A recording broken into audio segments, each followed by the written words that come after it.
The day my family disowned me, it was raining. I remember that detail clearly. The way the water streamed down the windows of Harrison Industries' executive conference room, while inside, my father's face turned an alarming shade of red. "Incompetent!" he shouted, slamming a stack of papers onto the polished table. "Do you have any idea what your mistake could have cost us?" I stood there, 22 years old and fresh out of business school, trying not to cry. "Dad, I can fix it. The contract isn't final yet." "Fix it?" My older brother Michael's laugh was cruel. "You nearly sold our shipping division for half its value. There is no fixing that kind of stupidity." The mistake they were talking about was a draft contract I'd prepared for the sale of Harrison Maritime, one of our smaller divisions. I'd accidentally used outdated valuation figures, ones that didn't include our recent fleet expansion. The error was caught before any real damage was done, but to hear my family tell it, I'd nearly destroyed a century of Harrison family business. "I trusted you with this," my father continued, his voice dropping to something even worse than yelling: disappointment. "I gave you a chance to prove yourself, and this is how you repay that trust." I tried to explain that I'd been working 80-hour weeks, that I'd been trying to handle both the maritime deal and the new tech acquisition they'd dumped on my desk. But excuses didn't matter in the Harrison family. Results were all they cared about. "Jack," my mother's voice from the doorway made us all turn. She stood there in her perfect Channel suit, looking more like a CEO than the socialite she pretended to be. "The board is waiting." My father straightened his tie. "We'll finish this discussion later." But we didn't. That evening, I was called to my father's study, the room where 3 generations of Harrison men had made the decisions that built our family empire. The leather-bound books and old oil paintings seemed to watch disapprovingly as my father delivered his verdict. "You're done here," he said without preamble. "The board has lost confidence in your judgment. Your position at Harrison Industries is terminated, effective immediately." I felt like I'd been punched. "Dad, please. It was one mistake. A mistake we can't afford." He wouldn't even look at me. "You'll receive 6 months severance. After that, you're on your own." "You're firing me? I'm your daughter." "Which is exactly why this hurts so much." He finally met my eyes. "You're not just an employee, Emma. You're a Harrison. We trusted you to live up to that name, and you failed." My mother's voice came from behind me. I hadn't even heard her enter. "We've arranged a position for you at your uncle's firm in Seattle, far enough away that this incident won't reflect badly on the family." I turned to face her, shocked. "You want me to leave New York?" "Want has nothing to do with it." Her perfectly painted lips barely moved. "The decision has been made. Your flight leaves tomorrow morning." "And if I refuse?" My father's voice hardened. "Then you're on your own completely. No severance, no connections, no family support. Your choice." I looked between them, the parents who had pushed me toward business school, who had drilled the importance of the Harrison legacy into me since childhood. Now they were casting me aside over one mistake. "Some choice," I whispered. Only one person in the family stood up for me that night: my grandfather, Thomas Harrison Thiel, the man who had turned our regional shipping company into a global corporate empire. He stormed into my father's study just as I was leaving, his weathered face dark with anger. "Jack, you fool," he growled at my father. "You have no idea what you're throwing away." But my father stood firm. "Dad, the board has already—" "The board?" Grandpa's laugh was bitter. "You mean those yes-men you surrounded yourself with? The ones who forgot what built this company in the first place. I had never seen my grandfather so angry. He turned to me, his expression softening. "Emma, dear, come stay with me. We'll sort this out." But I was already shaking my head. The humiliation was too fresh, the pain too raw. "No, Grandpa, they've made their choice." I left that night, ignoring my mother's carefully planned Seattle arrangement. The 6 months severance would be enough to start over somewhere, anywhere that wasn't under my family's shadow. What I didn't know then was that my grandfather had already set something in motion, something that wouldn't be revealed until 10 years later, when his will would turn the Harrison family upside down. That night, I checked into a hotel using my personal credit card, soon to be my only credit card, once my corporate accounts were frozen. I sat on the generic floral bedspread and opened my laptop, staring at the draft contract that had supposedly destroyed my future. Except, something wasn't right. I had worked on dozens of contracts during my brief time at Harrison Industries. I knew my own writing style, my own formatting preferences. This contract was different. Small things, spacing, font choices, even some of the language, were off. With trembling fingers, I pulled up the original file from my secured backup drive. The differences were subtle but unmistakable. Someone had altered my work before it reached the board. Someone had wanted me to fail. I thought about my brother Michael's smirk, the way he had been so quick to condemn my mistake, the way he had positioned himself as the only competent heir to the Harrison empire. My grandfather's voice echoed in my head, "You have no idea what you're throwing away." But maybe I did. Maybe I understood exactly what had happened, and why. I closed my laptop and walked to the window, watching the city lights blur through the rain. 10 years ago, my great-grandfather had passed control of Harrison Industries to my grandfather instead of his older brother, a decision that had shocked the business world. History, it seemed, had a way of repeating itself in our family. My phone buzzed. A text from my grandfather. "Nothing is what it seems, Emma. Watch. Wait. Learn." I took a deep breath, making a decision that would shape the next decade of my life. I would not run to Seattle. I would not fade quietly into obscurity. I would watch. I would wait. And most importantly, I would learn exactly how deep this betrayal went. What my family didn't know, what even my grandfather couldn't have predicted, was that their mistake was about to turn into their worst nightmare. Because the contract I had actually prepared, the one that had been altered without my knowledge, it contained a hidden clause, a small but crucial detail that would only become apparent years later. A detail that would give me control of Harrison Maritime's most valuable assets, right when the family needed them most. I smiled at my reflection in the rain-streaked window. They thought they were teaching me a lesson about failure. Instead, they were about to learn one about underestimating the wrong person. My grandfather's next text arrived just as I was falling asleep. "Remember, dear, in business, as in chess, the queen is the most powerful piece on the board, even if some fools think she's just a pawn." I didn't understand his message then, but I would. Oh, how I would. 10 years is a long time to wait for revenge. But my grandfather taught me that patience was worth more than gold in the business world, and he was right.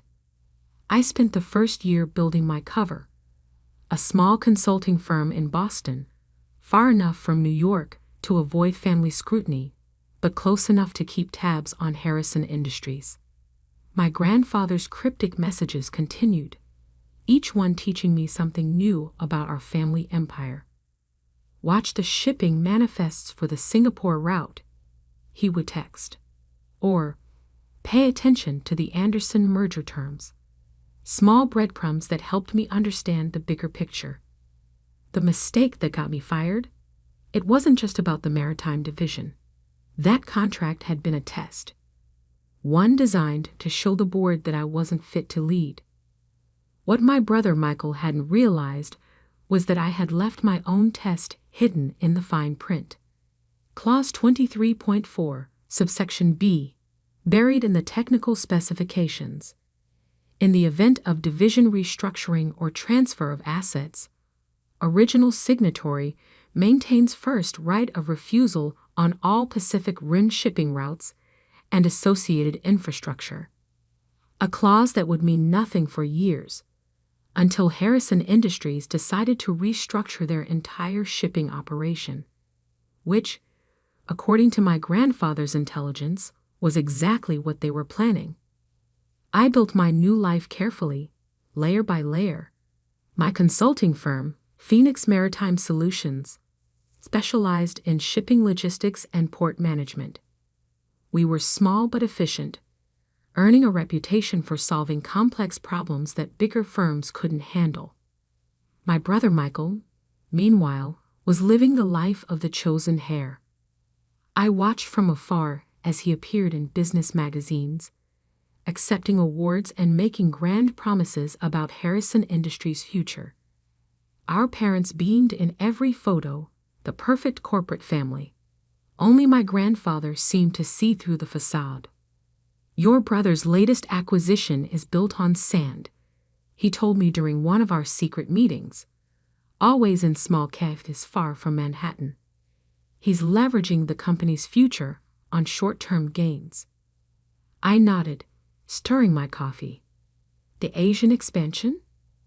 Smoke and mirrors. Grandpa's eyes twinkled. He's using the maritime division's assets as collateral, thinking they're worth more than they are. Because he never understood the real value was in the routes, not the ships, I finished. Exactly. He reached into his briefcase. Now, about those route licenses coming up for renewal. We spent the next hour reviewing documents that would have made my father's blood pressure spike. My grandfather wasn't just keeping me informed.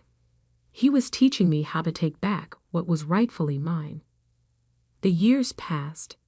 I grew Phoenix Maritime Solutions into a respected name in the industry, though I stayed carefully out of the spotlight. My employees were handpicked, loyal, and well compensated for their discretion. None of them knew about my connection to Harrison Industries. I dated occasionally, but never seriously. The last man I trusted with my real identity had run straight to my brother with the information. After that, I kept my personal life as carefully controlled as my business one. My parents sent obligatory Christmas cards to my Boston address, cards I never responded to. Each year, they included a note about how well Michael was doing, how the company was thriving under his leadership. I filed each card away in a folder labeled Motivation. Then, 3 years ago, everything started changing. The cracks in Michael's perfect facade began to show. First came the whispers about missed payments to major suppliers. Then rumors of delayed shipments and angry clients. Harrison Industries' stock price, while still strong, showed troubling fluctuations. "Your brother mortgaged the company's future," my grandfather explained during what would turn out to be our last meeting. "Now those bills are coming due." He looked tired that day, more so than usual. I should have recognized it as a warning sign. "The board is starting to ask questions," he continued. "About the maritime division especially. The restructuring plan. Will trigger my clause," I finished, "if they try to sell off or reorganize the shipping routes. You'll have first right of refusal." He smiled proudly. "The clause they never noticed, hidden in the contract they used to destroy you." 2 months later, my grandfather had a stroke. The doctors said it was quick, painless. The official announcement praised him as a titan of industry. the man who built Harrison Industries into a global power. I attended the funeral, of course, standing in the back of the church, watching my family play their roles of grieving heirs. Michael gave a touching eulogy about learning business at our grandfather's knee. I nearly laughed out loud at that. The only thing Michael had learned from Grandpa was how to take credit for other people's work. My parents saw me, but didn't approach. Maybe they were ashamed. More likely, they were worried I would cause a scene. I left before the reception, driving straight to my lawyer's office. "Your grandfather's will reading is scheduled for next week," she informed me. He was very specific about the timing. I nodded, unsurprised. Everything about my grandfather was specific and carefully planned. "All major shareholders and family members are required to attend in person," she continued. "No proxies allowed." Again, typical Grandpa. He would want everyone there to witness whatever he had planned. The next week passed in a blur of preparation. I reviewed every document, every contract, every piece of information my grandfather had shared over the past decade. Phoenix Maritime Solutions was positioned perfectly, cash reserves high, credit lines secure, relationships with key players solidified. The morning of the will reading, I dressed carefully in a charcoal gray suit that cost more than my entire wardrobe from my Harrison Industries days. My hair was elegantly styled, my makeup perfect. No one looking at me would see the scared 22-year-old who had fled in the rain 10 years ago. As I drove to the lawyer's office, my phone buzzed with an alert. Harrison Industries stock had dropped another 2 points in early trading. Rumors were swirling about their ability to meet next quarter's obligations. The timing, like everything else about this situation, was perfect. I parked my car and checked my reflection one last time. In my purse was a copy of the original maritime contract, the one with my hidden clause. In my briefcase were documents proving every mistake, every misstep, every bad decision my brother had made while playing corporate emperor. And in my head was 10 years' worth of knowledge about Harrison Industries operations, knowledge that was about to become very, very valuable. I stepped into the elevator, watching the floor numbers climb. My grandfather's last text message played in my mind. The game is won before the first piece moves. The doors opened onto a floor full of familiar faces frozen in shock. My father dropped his coffee cup. My mother's perfect mask cracked. And my brother Michael, the golden child, the chosen heir, turned white as a sheet. "Hello, family," I said calmly. "Shall we begin?" The conference room at Caldwell and Associates law firm crackled with tension.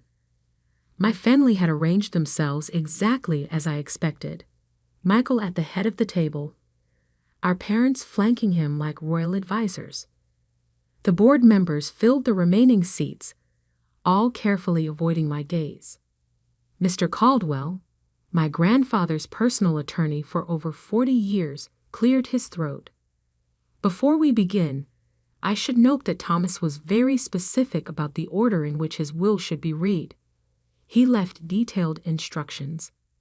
Yes, Michael interrupted. "Can we get on with it? Some of us have a company to run." I bit back a smile.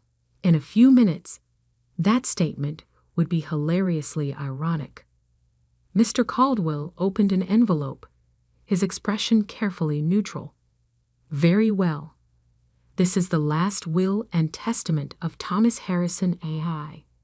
The first few items were standard: personal belongings to various family members, charitable donations, arrangements for his staff."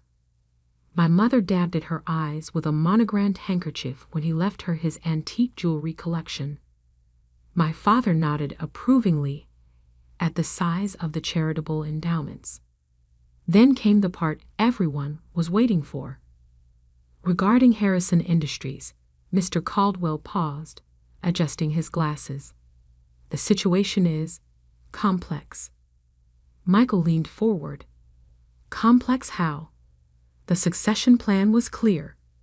As CEO, as interim CEO, Mr. Caldwell corrected.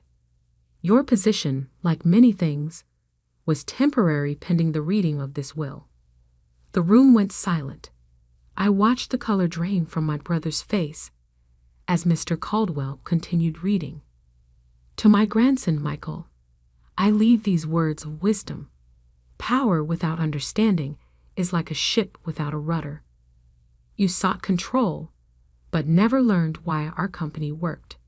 You chased growth without appreciating the foundation that supported it. And most tragically, you betrayed your own sister to advance yourself. Michael shot to his feet. This is ridiculous. I didn't. Sit down, Mr. Caldwell said firmly. There's more. He pulled out another document, one I recognized, my original maritime contract. 10 years ago, a contract was deliberately altered to discredit Emma Harrison and force her removal from the company. I have here the original document, along with proof of who made those alterations. My father's face had turned an interesting shade of purple. That's ancient history. The board's decision was based on falsified evidence, Mr. Caldwell finished. Evidence that Michael provided after tampering with his sister's work. The board members began murmuring among themselves. I noticed several of them eyeing the exits. Furthermore, Mr. Caldwell continued, the original contract contained a clause that becomes particularly relevant now. Emma, would you like to explain? All eyes turned to me. I stood slowly, smoothing my suit jacket.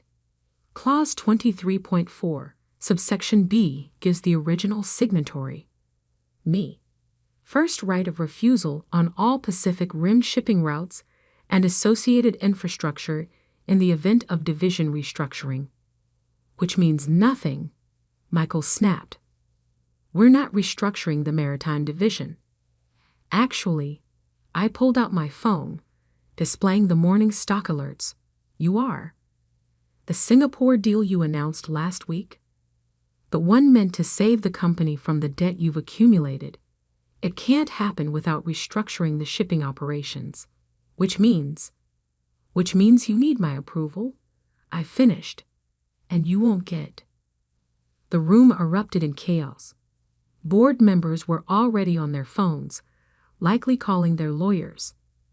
My mother had actual tears running down her face, ruining her perfect makeup. My father looked like he might have a stroke. Mr. Caldwell raised his voice over the din. There's more. From his briefcase, he produced a thick folder. Thomas Harrison's majority shareholding in Harrison Industries is hereby transferred in its entirety to his granddaughter, Emma Harrison. The silence that followed was deafening. Additionally, he continued, all voting rights associated with the family trust shares are to be exercised by Emma Harrison, effective immediately. Michael collapsed back into his chair. This can't be legal. Dad, do something.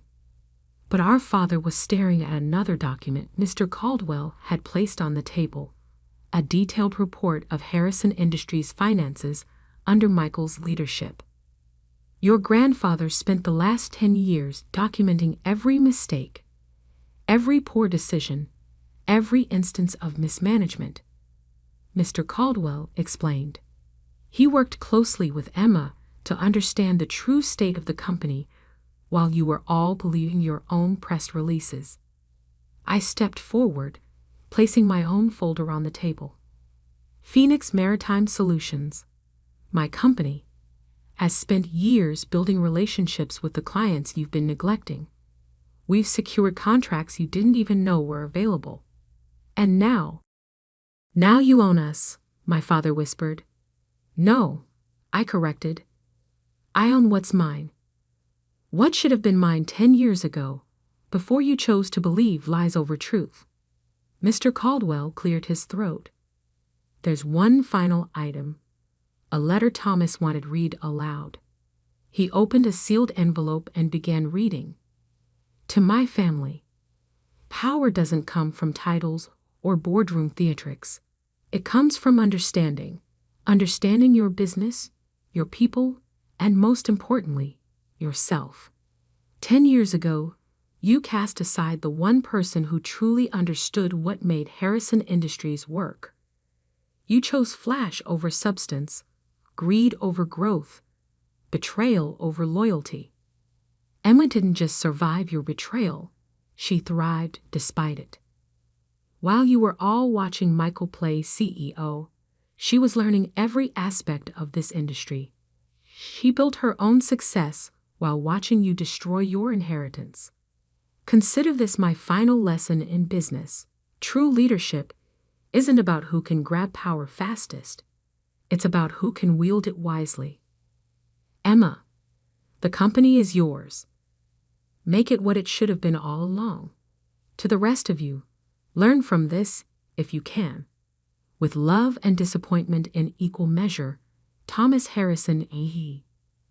Michael was the first to break the silence. You planned this. All of it. You and Grandpa. No, I cut him off. You planned this the day you decided to forge documents to destroy my career. Grandpa and I just made sure you'd face the consequences. I turned to the board members.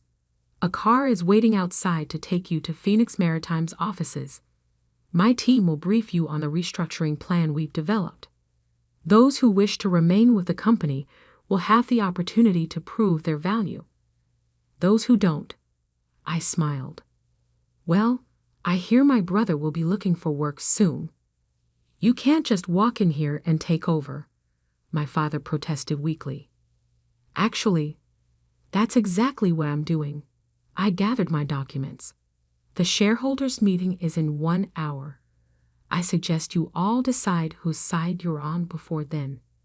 I headed for the door, then paused. Oh, and Michael? Clear out your office by 5. I'm moving in tomorrow. The next few weeks were exactly what you'd expect when a decade of mismanagement comes to light. The press had a field day with the story. Harrison Harris returns. The greatest corporate comeback in history was my personal favorite headline.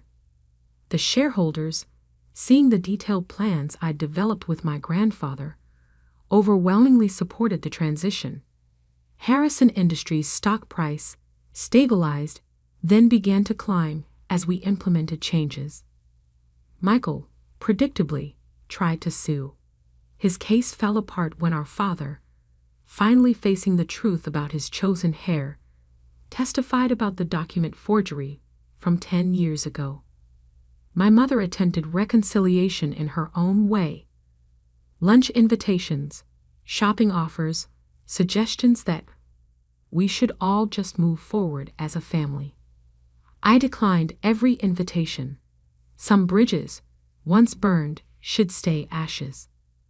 1 month after taking control, I stood in my grandfather's old office, my office now, looking out over the city. On my desk sat the contract that had started everything, framed as a reminder that sometimes losing is just winning in disguise. My phone buzzed, a text from an unknown number. I opened it to find a photo of my grandfather, taken the day he caught Michael altering my work.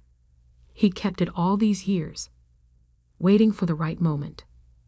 Below the photo was a message, scheduled to be sent after his death. The Queen has taken her throne. Checkmate, my dear. Checkmate. I smiled, touching the frame of that old contract. The family that cast me out had thought they were ending my story. Instead, they had only written its beginning. And now, finally, they understood exactly what they had thrown away.